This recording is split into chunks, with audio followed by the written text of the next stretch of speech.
Hello students, इस video में आप देखने वाले हैं कोरियोलिस फोर्स, है ना, या कोरियोलिस बल, है ना। कोरियोलिस बल जो है एक तरीके से छद्म बल है ना। जैसे हमने पिछले वीडियो में देखा था कि यदि कोई एक्सेलरेटेड करती कोई वस्तु है जिसको अपन जड़त्वीय अजड़त्वीय फ्रेम में मानेंगे तो उस पर उसकी दिशा के विपरीत क्या लगता है, एक बल लगता है जो कि आभासी बल के रूप में काम करता है।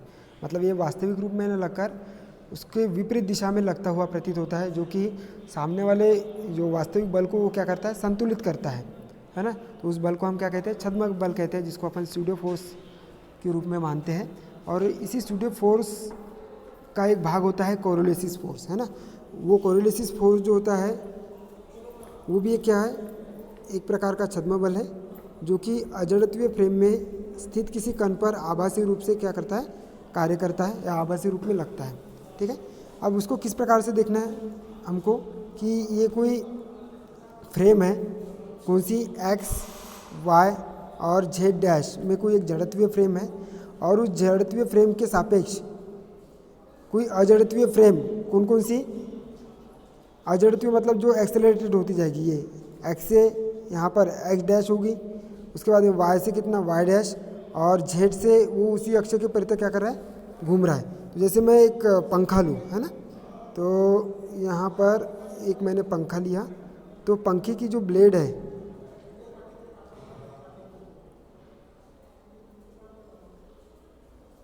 ना, अब ये जो स्थिर पंखा है, ये जो रॉड है वो एक तरीके से क्या है, जड़त्वीय फ्रेम होगी। जड़त्वीय फ्रेम मतलब उसकी स्थिति कैसी रहेगी, निश्चित रहेगी, है ना। और स्थिर जड़त्वीय फ्रेम के सापेक्ष कोई अजड़त्वीय फ्रेम मतलब अजड़त्वीय फ्रेम की बात करते हैं तो वो क्या हो जाएगा, ये ब्लेड की बात करेंगे अपन। ये ब्लेड यहाँ से आ जाएगी, यहाँ से आ जाएगी, मतलब वो घूमने का प्रयास करेगी, यहाँ से ऐसा, यहाँ से ऐसा। तो ये कौन से डायरेक्शन में घूम रही है, एक समतल में घूम रही है, मतलब एक्स डायरेक्शन और वाई डायरेक्शन में घूम रही है ना। एक्स और वाई डायरेक्शन में घूमती है क्योंकि समतल में जो गति होती है वो द्विविमीय गति होती है। और ये किसके सापेक्ष घूम रही है, ये जेड अक्ष के अनुदिश ही घूम रही है ना। तो जेड अक्ष के अनुदिश ही क्या है, उसका जेड घटक होगा। ठीक है, तो यहाँ से हम देख रहे हैं कि कोई अजड़त्वीय फ्रेम जो है, कोई क्या अजड़त्वीय फ्रेम किसी स्थिर जड़त्वीय फ्रेम के सापेक्ष,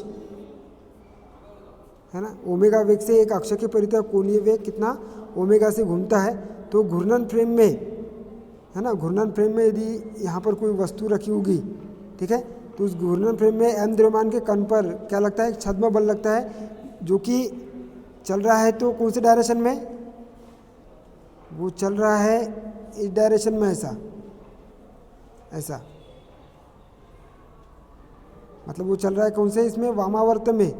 तो उस पर विपरीत डायरेक्शन में क्या लगता है, बल लगता है ना। और यही बल क्या कहलाता है, उसका कोरियोलिस बल कहलाता है ना। ठीक है, तो उस पर जो छद्म बल होगा वो कौन सा होगा, F इक्वल टू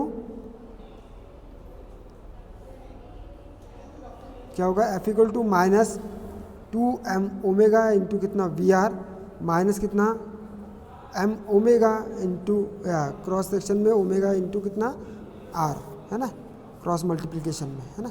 तो यहाँ पर हम देख रहे हैं ये स्थिर फ्रेम है, एस फ्रेम, ठीक है, जिसके घटक कौन कौन से हैं, एक्स वाई और जेड है, तीनों दिशाओं में।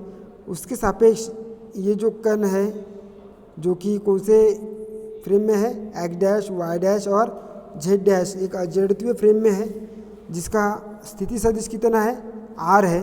और ये आर जो है वो स्थिर फ्रेम के लिए भी, मतलब जड़त्वीय फ्रेम के लिए भी सेम होगा, आर आई होगा, और अजड़त्वीय फ्रेम के लिए भी क्या हो जाएगा, आर आर होगा। आर आई मतलब इनर्शियल फ्रेम, और आर आर जो ले रहे अपन वो रोटेटरी फ्रेम कहला रहा है। रोटेटरी मतलब जो रोटेट हो रहा है उस जड़त्वीय फ्रेम के सापेक्ष, है ना।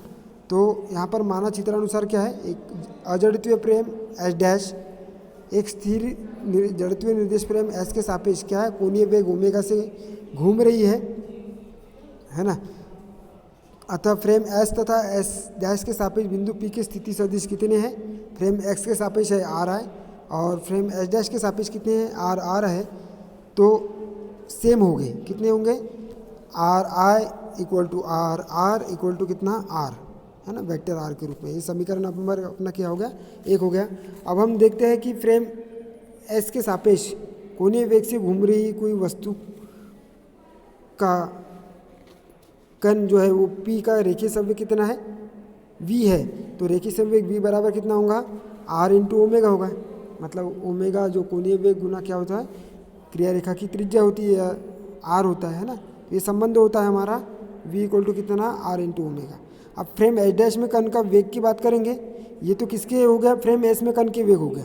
लेकिन फ्रेम एच डैश में कण के वेग की बात करेंगे तो वो वेग कितना हो जाएगा, डी आर अपॉन में डी टी। ये वेग ही है किसमें है, रोटेटरी फ्रेम में, वो कण के वेग से कितना होगा, कम होगा, है ना। तो डी आर अपॉन में डी टी आई जो है फ्रेम एस के वेग के बराबर है, और उसका जो नियत वेग होगा कण का वेग वो v उससे क्या होगी, कम होगा, है ना। ठीक है, तो यहाँ से क्या वैल्यू आ गई, डी आर अपन में डी टी आर जो है वो फ्रेम एच डैश में कण का वेग है, डी आर अपन में D T I, D R अपन में डी टी कितना है, आई जो है वो जड़त्वीय फ्रेम में कण का वेग है, और v जो है उस कण का वेग है खुद का, है ना। अब वो कण जो फ्रेम एच डैश में जो कण का वेग होगा वो कैसा रहेगा, कम रहेगा उसके कण के वेग से, है ना। तो डी आर अपन में D T R equal to कितना हो जाएगा, यहाँ v की वैल्यू क्या रखेंगे, r इंटू कितना ओमेगा लिखेंगे। तो यहाँ लिख दिया अपन ने कितना, r इंटू ओमेगा, मतलब कण p का रेखीय वेग जो है वो लिखा है अपन ने, v की वैल्यू r इंटू कितना लिखा है, ओमेगा लिखा है। तो डी आर अपन में डी टी आर मतलब क्या है, ये अर्जड़त्वीय फ्रेम में कण का वेग है। डी आर अपन में डी टी आई ये क्या है, फ्रेम एस में या जड़त्वीय फ्रेम में कण का वेग है, और माइनस कितना लिखा हुआ है, आर इंटू कितना, आर क्रॉस कितना ओमेगा, ये रेखीय वेग को शो कर रहा है। ठीक है, तो यहाँ से वी आई की वैल्यू क्या आ जाएगी, वी आर, ये माइनस जो है वो इधर जाके क्या हो जाएगा, प्लस में हो जाएगा। तो वी आर इक्वल टू कितना हो जाएगा, आर क्रॉस कितना ओमेगा। ठीक है, अब समीकरण नंबर कितना आ गया, 1 आ गया। अब इस समीकरण ए में क्या करना है हमको, टी का, समीकरण ए का टी के सापेक्ष अवकलन करना है। ठीक है, तो टी के सापेक्ष अवकलन करेंगे तो क्या वैल्यू हो जाएंगी, D V upon D V I upon में कितना, डी टी। ये किसके लिए, इनर्शियल फ्रेम के लिए, मतलब जड़त्वीय फ्रेम के लिए, इसलिए आई लिखा हुआ है। ये डी वी आर अपॉन में कितना, डी टी, है ना। ये किसके लिए है, अजड़त्वीय फ्रेम के लिए, इसलिए आर लिखा हुआ है, रोटेटरी फ्रेम के लिए, है ना। फिर कितना ओमेगा, और ये कितना आ जाएगा, डी आर अपॉन में कितना, डी टी, क्योंकि टी के सापेक्ष करना है अपने को, इसलिए कितना हो जाएगा, ओमेगा इंटू कितना, डी आर अपॉन में डी टी। तो यहाँ से कितना हो जाएगा, डी वी आई अपॉन में डी टी आई, जैसा का वैसा, ये भी पूरा जैसा का वैसा, ओमेगा डी आर अपॉन में डी टी को अपन क्या लिख सकते हैं, वी आई लिख सकते हैं, है ना। वी आई मतलब किसका वेग, कण का वेग, लेकिन किस में, जड़त्वीय फ्रेम में, है ना। तो डी वी आई अपॉन में डी टी को अपन ए आई लिख देंगे। ठीक है, अब डी अपॉन में डी टी, वी आई की वैल्यू कहाँ से रखेंगे, समीकरण ए से रखेंगे। समीकरण ए से क्या रख दिया, ये वी आई की वैल्यू रखी है कितनी, V R plus vector V R plus कितना, ओमेगा इंटू आर, या आर इंटू ओमेगा लिख सकते हैं, है ना। ठीक है, ये किस में है, ये किस में, आर में है, इसलिए यहाँ पर लिखा है कितना, आर, रोटेटरी फ्रेम में, है ना। और ये कितना हो जाएगा, ओमेगा, और इस वी आई की वैल्यू क्या रखेंगे, वही कितनी, वी आर प्लस कितना, ओमेगा क्रॉस कितना, आर। अब ए आई की वैल्यू कितनी हो जाएंगी, ये पहले तो क्या करना है अपने को, ये वी आर का अवकलन करना है टी के सापेक्ष, लेकिन ये कौन से फ्रेम में, अजड़त्वीय फ्रेम में। तो कितना हो जाएगा, डी वी आर अपॉन में डी टी, कौन से फ्रेम में, अजड़त्वीय फ्रेम आर में, ये लिखा है आर में। ठीक है, तो थोड़ा सा इसको कर देता हूँ, है ना। तो सबसे पहले किसका करेंगे, इसका अवकलन करेंगे वी आर का आर के सापेक्ष, तो ये वैल्यू आ गई। ठीक है, फिर डी अपॉन में डी टी किसका करेंगे, ओमेगा क्रॉस आर का करेंगे, लेकिन किस में, अजड़त्वीय फ्रेम में। ठीक है, आर फ्रेम में, है ना। इस आर फ्रेम में देखेंगे, ये आर कर दिया अपन ने, है ना। फिर प्लस ये क्या हो जाएगा, ओमेगा क्रॉस कितना, वी आर प्लस कितना करेंगे, इस ओमेगा का पहले वी आर के साथ में क्रॉस गुना कर लिया, प्लस इस ओमेगा का अब क्या करेंगे, ओमेगा क्रॉस आर के साथ में क्रॉस गुना करेंगे, है ना। तो ए आई बराबर कितना हो जाएगा, डी वी आर अपॉन में डी टी की वैल्यू, ये त्वरण को शो कर रहा है, कौन से, रेफरेंस फ्रेम में, ये कौन से, रेफरेंस फ्रेम कौन सा है यहाँ पर, अजड़त्वीय रेफरेंस फ्रेम है ना। ठीक है, उसके बाद में ये पहला फलन और ये दूसरा फलन है ना, इसका अवकलन करेंगे तो पहला फलन जैसा का वैसा रखेंगे ओमेगा, दूसरे फलन का अवकलन मतलब डी आर अपन में डी टी, कौन सी इसमें है, आर में है इसलिए आर लिखा हुआ है, प्लस अब दूसरा फलन जैसा का वैसे रखेंगे मतलब आर को जैसा का वैसा रखा और ओमेगा का अवकलन करिए तो डी ओमेगा अपन में डी टी, ये किसके, ये अर्जड़त्वीय फ्रेम में है ना, प्लस कितना ओमेगा क्रॉस आर और प्लस ये जैसा का वैसा है ना ओमेगा क्रॉस आर। अब यहाँ पर डी ओमेगा अपन में डी टी आर के सापेक्ष ये कैसा है, जीरो है ना, मतलब अजड़त्वीय फ्रेम में कोणीय वेग में परिवर्तन, क्योंकि नियत वेग से कण कोणीय वेग में गति कर रहा है, तो नियत वेग से कर रहा है तो उसके वेग में परिवर्तन होगा क्या, नहीं होगा, इसलिए डी ओमेगा अपन में डी टी जो अजड़त्वीय फ्रेम में कोणीय वेग में परिवर्तन होगा वो क्या हो जाएगा, जीरो होगा, क्योंकि कोणीय वेग अजड़त्वीय फ्रेम में कैसा है, नियत वेग से गति कर रहा है, इसलिए वो जीरो हो जाएगा। तो यहाँ पर क्या हो जाएगा, इसका मान पूरा जीरो रखेंगे तो वैल्यू क्या है, ए आई की वैल्यू जैसे कि वैसी, ए आर की वैल्यू जैसे कि वैसी, ये ओमेगा डी आर अपन में डी टी, आर के लिए क्या लिख सकते हैं अपन, वी आर लिख सकते हैं। ठीक है, आर डी ओमेगा अपन में डी टी आर, इसकी जगह अपन ने कितना लिखा है, जीरो लिखा है, तो ये पूरी वैल्यू क्या आ जाएगी, जीरो। अब ओमेगा क्रॉस कितना, वी आर प्लस कितना हो जाएगा, ओमेगा क्रॉस कितना, क्रॉस मल्टीप्लिकेशन हो जाएगा ओमेगा क्रॉस आर का, है ना, ये वाली पूरी जैसे कि वैसे लिखी है ना। अब ए आई बराबर कितना हो जाएगा, ए आर, ये ओमेगा क्रॉस वी आर यहाँ पर भी है, ओमेगा क्रॉस वी आर यहाँ पर भी है, तो कितना हो जाएगा, two omega cross V R, और ये ओमेगा क्रॉस आर है ना, ओमेगा क्रॉस ब्रैकेट में ओमेगा क्रॉस आर जैसा का वैसा। अब दोनों पक्षों में क्या करेंगे, एम का गुना करेंगे, तो दोनों पक्षों में एम का गुना कर देंगे तो पहले पद में क्या हो जाएगा, एम इंटू ए आई हो जाएगा है ना, इक्वल टू कितना हो जाएगा, एम इंटू ए आर हो जाएगा, प्लस टू एम कितना हो जाएगा, omega cross V R, plus यहाँ पर भी एम का गुना करेंगे तो कितना हो जाएगा, एम ओमेगा क्रॉस कितना, ओमेगा क्रॉस आर है ना। ठीक है, अब एम क्या करेंगे, इस एम ए आर को जैसे का वैसे रखेंगे और इस पूरे पद को क्या कर देंगे, इधर माइनस में लेकर आ जाएंगे, तो कितना बचेगा, इधर लेकर आ गए तो एम ए आर जैसे का वैसा, और ये पूरे पद को, इस पूरे पद को हमको क्या करना है, इधर लेकर आना है, तो ये माइनस में हो जाएगा कितना, minus two M omega cross R, omega cross V R है ना, इसको इधर लेकर आ गए, फिर इसको इधर लेकर आ जाएंगे तो कितना हो जाएगा, माइनस एम ओमेगा क्रॉस कितना, cross multiplication omega cross R का। ठीक है, अब ये एम इंटू ए के फॉर्म में है। ठीक है, तो एम इंटू ए क्या होता है, बल होता है, तो बल यहाँ पर ए आर के लिए इसलिए कितना हो जाएगा, एफ आर, जो फ्रेम एच डैश में आभासी बल को शो करेगा। ठीक है, एम ए आई जो है वो क्या है, जड़त्वीय फ्रेम एस में क्या है, वास्तविक बल को शो कर रहा है ना, और ये वाला जो बल होगा एक अतिरिक्त बल होगा, उसको अपन क्या बोलेंगे, छद्म बल बोलेंगे, इसको अपन क्या बोलेंगे, छद्म बल, और छद्म बल को हमने क्या लिखा हुआ है, F0 लिखा हुआ है ना। तो यहाँ पर ये पूरी वैल्यू जो रहेगी कहाँ से कहाँ तक के, यहाँ से लेकर यहाँ तक के है ना, ये क्या शो कर रही है, ये शो कर रहा है क्या, छद्म बल को शो कर रहा है ना। और इस छद्म बल में जो पहला जो पद होगा वो कोरोलिसिस बल को शो करेगा, और दूसरा जो बल होगा वो अपकेंद्रीय बल को शो करेगा। ठीक है, पहला जो बल होगा वो क्या, कोरोलिसिस बल को, मतलब छद्म बल F0 में पहला जो फलन है वो कितना, माइनस टू एम कितना ओमेगा क्रॉस वी आर है ना, ये कोरोलिसिस बल को शो कर रहा है, और ये जो है वो क्या, अपकेंद्रीय बल को शो कर रहा है। अपन देखेंगे अपकेंद्रीय बल और अभिकेंद्रीय बल क्या होता है।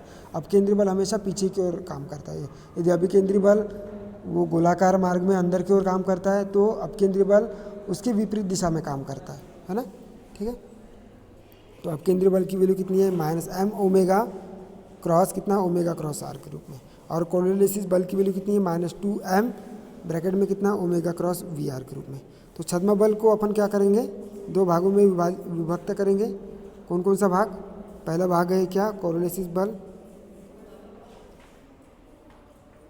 वो कितना हो जाएगा, यहाँ देखा अपन ने है ना, कितना, माइनस टू एम, और अपकेंद्रीय बल इसको लिखेंगे अपन ये वाला है ना। अपकेंद्रीय बल क्या हो जाएगा, minus M omega cross multiplication में कितना हो जाएगा, ओमेगा क्रॉस आर के रूप में है ना। तो ये छद्म बल क्या है, दो प्रकार के हो गए है ना। तो छद्म बल क्या है, एक तरीके से आभासी बल है है ना, जो कि उस अजड़त्वीय फ्रेम में लगते हैं किसी वस्तु पर, है ना, जो कि न्यूटन के जड़त्वीय नियम के बराबर लाने के लिए उस पर एक बल का काम करता है ना, जिसको अपन आभासी बल या छद्म बल बोलते हैं। ठीक है, तो इस प्रकार से ये हो गया कोरोलिसिस बल भी और अपकेंद्री बल भी, है ना, छद्म बल भी। अब इसी में इसके उदाहरण भी देखेंगे, कोरोलिसिस बल के अनुप्रयोग।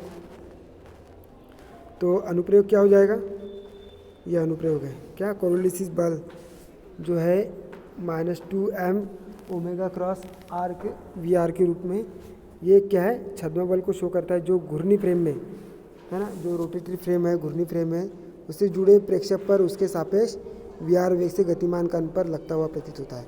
तो यदि यहाँ पर देखो एक प्लेट घूम रही है, इस प्लेट में यदि कोई वस्तु घूम रही है तो उसका वेग क्या होगी, वो भी स्थिर के सापेक्ष ऐसे ऐसे घूमती जाएगी। किस प्रकार से घूमेगी, इस प्रकार से घूमेगी, है ना।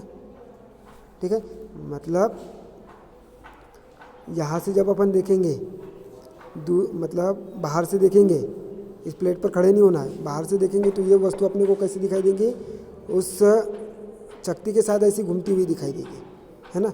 लेकिन जब जैसे ही अपन क्या करते हैं, उस प्लेट पर आते हैं, है ना, उस प्लेट पर आ जाएंगे तो अपने को अब वो कैसी घूमती दिखाई देंगी, विपरीत दिशा में घूमती हुई दिखाई देगी।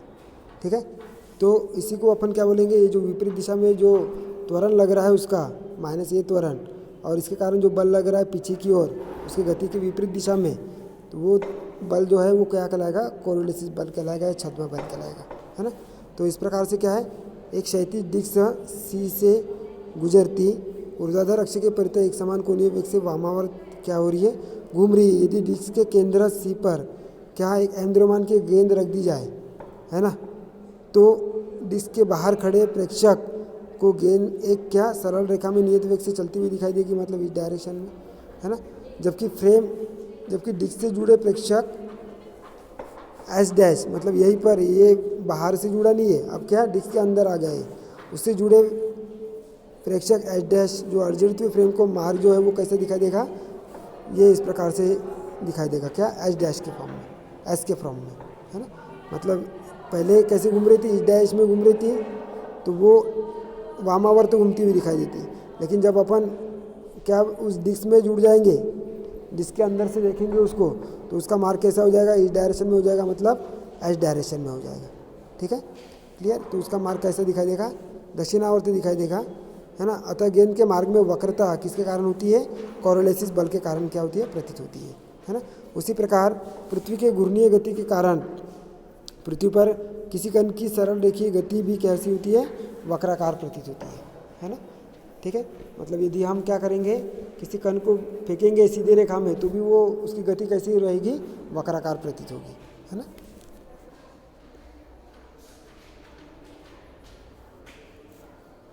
अब यही कारण कौन सा है, उत्तरी गोलार्ध में बहने वाली नदियाँ अपने दाएं किनारों पर क्या करती है, अपर्दन करती है, तथा दक्षिणी गोलार्ध में बहने वाली नदियाँ अपने बाएं किनारों पर क्या करती है, अपर्दन करती है। मतलब वो जाना चाहिए इस डायरेक्शन में, तो वो मुड़ जाएगी इस प्रकार से। कैसे मुड़ेगी, इस प्रकार से मुड़ जाएगी, है ना। और ये यदि इधर जा रही है तो वो मुड़ जाएगी इस डायरेक्शन में, है ना। ठीक है, तो इस प्रकार से क्या है कि वो सीधे रेखा में चलकर कुछ वक्राकार मार्ग हो जाता है, तो जो नदी जो होती है अपने सरल रेखीय गति से क्या हो जाती है, मुड़ जाती है। ठीक है, अब इसमें वो अपने दाएं किनारों पर और बाएं किनारों पर क्या करती है, अपर्दन करती है ना। उसके बाद में ये इसका अनुप्रयोग हो गया। ये एक नेक्स्ट अनुप्रयोग है क्या, पृथ्वी के वायुमंडल में पाए जाने वाले सभी वायु चक्रों की जो व्याख्या है अपन क्या कर सकते हैं, कोरोलिसिस बल के द्वारा कर सकते हैं, है ना। तो इस प्रकार से ये क्या हो गया, आपका कोरोलिसिस बल हो गया। ठीक है।